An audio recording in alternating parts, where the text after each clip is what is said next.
Hello दोस्तों, गरिमा के गीत में आप लोगों का स्वागत है। आप लोगों के बीच में एक छोटा सा जो गीत गाने जा रही हूँ, अगर पसंद आ जाएगी तो लाइक शेयर सब्सक्राइब जरूर कीजिएगा। कोठावा ऊपर दुल्हा मौरी सांवरे हो लाल, कोठावा ऊपर दुल्हा मौरी सांवरे हो लाल। नीचावा दुल्हा के मम्मी आदि तमानावे हो लाल, नीचावा दुल्हा के आदि तमानावे हो लाल। आदि तमानावेली सूरज गोड़वा लागे हो लाल, सूरज गोड़वा लागे हो लाल। हमारो बबुआवा के जोग जाने लगे हो लाल, हमारो बबुआवा के जोग जाने लगे हो लाल। जोग जाने लागे जोगा टोना जाने लगे हो लाल, जोग टोना जाने लगे हो लाल। हमारो बबुआवा के जोग जाने लगे हो लाल।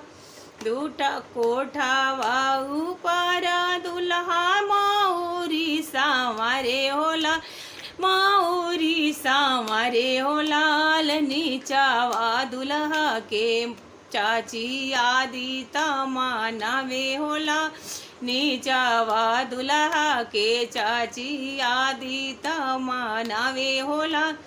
आदि तमानावेली सूरज गोड़वा लागे हो लाल, सूरज गोड़वा लागे हो लाल।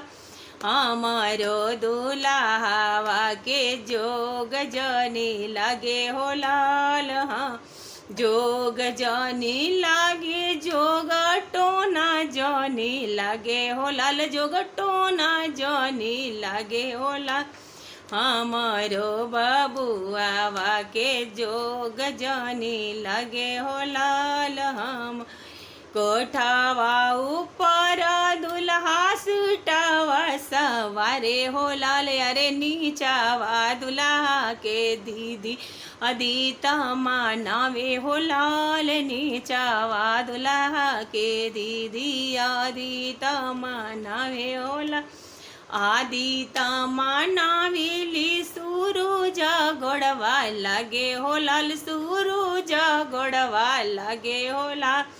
हमारो भाईयावा के जोग जाने लगे हो लाल, हाँ जोग जाने लागे जोग टोना जाने लगे हो लाल, जोग टोना जाने लगे हो लाल। हमारो भाईयावा के जोग जाने लगे हो लाल। मिलते हैं अगली वीडियो में, बाय बाय।